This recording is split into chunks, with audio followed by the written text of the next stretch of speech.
Hello all. तो आज और एक क्वेश्चन हम लोग डिस्कस करेंगे लीनियर इक्वेशंस के ऊपर। तो ये आपका एक रिवीजन रहेगा। मैंने पहले एजेस के ऊपर एक क्वेश्चन ऑल बनाई थी, अब ये वापस से और एक एजेस की क्वेश्चन लेके आया हूँ ताकि आपकी थोड़ी उसके ऊपर कॉन्सेप्ट रिफ्रेश हो जाए। So let's see how to solve it. तो ये क्वेश्चन में जनरली क्या दिया हुआ है, father age is 3 times the sum of ages of his 2 children. ठीक है, फादर का जो एज है वो क्या है, 3 times है किसका, sum of ages of his 2 children. तो यहाँ पे किससे रिलेट किया हुआ है, फादर है, उसके 2 बच्चे हैं और दोनों बच्चे का अगर एज आप ऐड करते हो तो फादर का एज उन दोनों बच्चे के एज के सम का 3 times है। ठीक है, दोनों बच्चों के एज के एडिशन का 3 times है किसका एज, फादर का एज। ठीक है, अब क्या हो गया, आफ्टर 5 years बोल रहा है, 5 साल के बाद his age will be twice. Father का एज कितना हो जाएगा, ट्वाइस। कितने साल के बाद, 5 years। लेकिन ट्वाइस किसका होगा, twice the sum of the ages of his 2 children. मतलब अभी फादर का एज दोनों बच्चों का एज का सम का कितना है, 3 times है, थ्राइस है। 5 साल के बाद फादर का एज बच्चों का जो सम ऑफ एजेस है उसका कितना हो जाएगा, ट्वाइस हो जाएगा। और हमको मांगा क्या है, find the age of the father. तो इधर ध्यान दीजिए, हमको यहाँ पे एज ऑफ द फादर मांगा है और हमारी दूसरी वेरिएबल इसमें दी हुई नहीं है। ठीक है, तो हमको ध्यान में रखना है कि लाइक हमारा दूसरा वेरिएबल लेना क्या है। तो क्वेश्चन अगर आप ठीक से समझोगे तो उसमें ही क्या है, आपका 60% to 70% आंसर छुपा हुआ रहता है। तो क्या हो गया, अभी देखो हम लोग का फादर का एज किस पे डिपेंड कर रहा है, फादर का एज डिपेंड कर रहा है किसके ऊपर, sum of ages of his 2 children के ऊपर।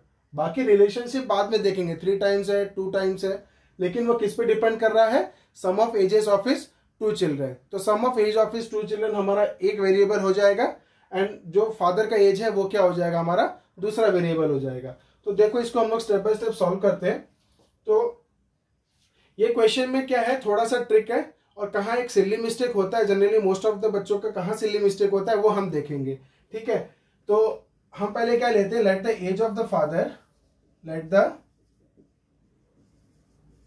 As of father be x years।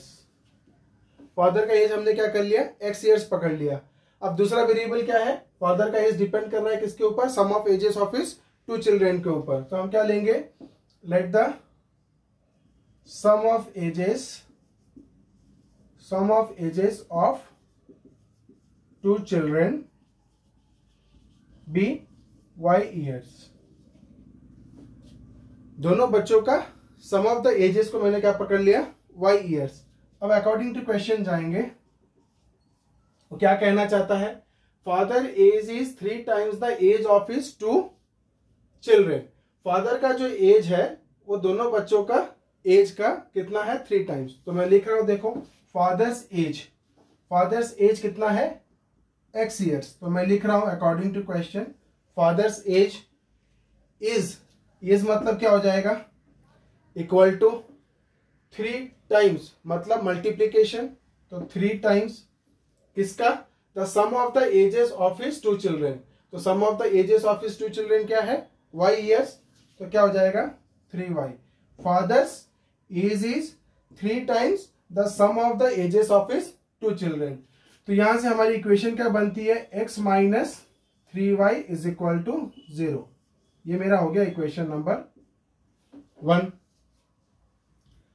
अब दूसरा कंडीशन क्या बोल रहा है, also after 5 years his age will be twice the sum of the ages of his 2 children. 5 साल के बाद। तो देखो ये जो पॉइंट है यहीं पे ज्यादा सिली मिस्टेक्स होते हैं, ये वाला स्टेटमेंट को आप ठीक से समझो। आफ्टर 5 years, चलो हम मान लेते हैं फादर का एज x है, ठीक है, और सम ऑफ द एजेस कितना है चिल्ड्रन का, y। 5 साल के बाद फादर का एज कितना हो जाता है, x+5। और जो बच्चों का एज है वो जनरली क्या हो जाता है, मिस्टेक से अगर आप इसको ले लिए कितना, y+5, तो ये क्या हो गया, गलत हो गया।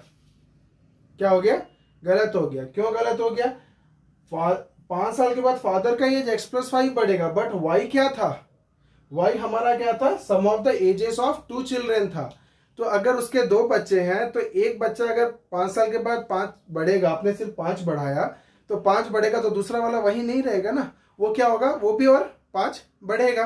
तो कितना हो जाएगा हमारा, 2 बच्चे हैं तो दोनों 5-5 बढ़ेंगे, तो कितना हो जाएगा y + 10 ईयर्स, y + 10 ईयर्स।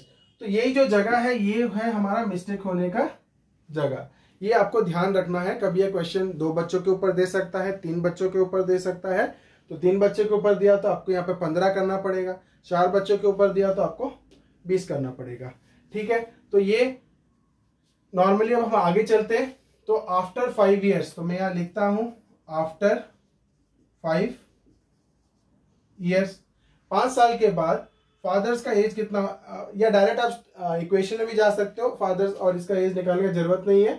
तो हिज एज मतलब फादर्स का एज, तो फादर्स का एज 5 साल के बाद कितना हो जाएगा, x + 5। His age will B मतलब क्या हो गया, इक्वल टू ट्वाइस मतलब 2 टाइम्स मतलब मल्टीप्लीकेशन, तो twice the sum of the ages of his 2 children, sum of the ages of his 2 children. तो बच्चों का एज कितना था, y, sum of the age, 5 साल के बाद 2 बच्चे हैं तो 5-5 बढ़ जाएगा, कितना हो जाएगा, y + 10, तो 2 टाइम्स y + 10। तो यहां से आपकी क्या इक्वेशन बनेगी, x + 5 = 2y + 20 which implies x - 2y, 2y को इधर ले आया और 5 को उधर भेज दिया, 20 - 5 कितना हो गया, 15। तो ये हो गया मेरा इक्वेशन नंबर 2। अब देखो x का कोएफिशिएंट कितना है, 1, और इधर भी x का कोएफिशिएंट कितना है, 1। तो हमको इक्वेशन में कुछ मल्टीप्लाई करने की जरूरत नहीं है, हम उसको डायरेक्टली सॉल्व कर सकते हैं। तो हम क्या करेंगे, इसको सॉल्व करते हैं। सॉल्विंग इक्वेशन 1 और 2, सॉल्विंग इक्वेशन 1 और 2 क्या आएगा, तो सॉल्विंग इक्वेशन 1 एंड इक्वेशन 2, तो हम लिखते हैं x - 3y = 0 है, और एक क्या है, x - 2y = कितना है, 15। ठीक है, अब हम उसको सब्सट्रैक्ट करते हैं, तो ये प्लस है तो माइनस हो जाएगा, ये माइनस है तो प्लस हो जाएगा, और ये प्लस है तो ये माइनस हो जाएगा। Then plus minus cancels out, then -3y + 2y, मतलब सब्सट्रैक्शन होगा, बड़े का साइन लगेगा तो -3 + 2 -1, तो कितना हो जाएगा, -y, और ये -15 + 0 कितना हो जाएगा, -15, तो विच एम्प्लाइज कितना हो जाएगा, y = 15। Okay, now put the value of y, हमको x भी निकालना है, तो put the value of y in equation number 1 में हम क्या करेंगे, वैल्यू की y की वैल्यू डाल देंगे, तो x - 3y, तो 15 3 कितना हो गया, 45 = 0, और विच इम्प्लाइज x = 45 ईयर्स। ठीक है, तो हमको पूछा था find the age of the father, hence the age of the father कितना हो जाएगा, hence the age of father is कितना हो जाएगा, 45 ईयर्स। तो बेसिकली हमको क्या करना है, जो स्टेटमेंट बेस्ड क्वेश्चन आते हैं उस क्वेश्चन को आपको क्या करना है, अच्छे से समझना है, और जो कंडीशंस दिए हैं वो किसके ऊपर बेस्ड है वो थोड़ा सा समझना है। इधर ही बस कंफ्यूजन होती है हल्की सी, बाकी आप अगर प्रैक्टिस करते रहोगे तो आपकी ये कंफ्यूजन भी दूर चली जाएगी। तो अभी मैंने मेरा इतना कॉन्फिडेंस है कि अभी आपको ये वाला क्वेश्चन अच्छे से समझ में आ गया है। एजेस वाली क्वेश्चन किसी भी तरीके से आएगी तो आप कर सकते हो। तो बेसिकली आगे के वीडियोस में मैं क्या करूंगा कि आपके लिए और भी जो डिफरेंट टाइप्स ऑफ क्वेश्चन है लीनियर इक्वेशंस के ऊपर वो लाऊंगा, ताकि लीनियर इक्वेशंस चैप्टर से अगर कोई भी क्वेश्चन आए आप बेझिझक उसको सॉल्व कर पाओ। तो अभी के लिए इतना ही, बने रहिए मेरे साथ मेरे आगे के वीडियोस के लिए।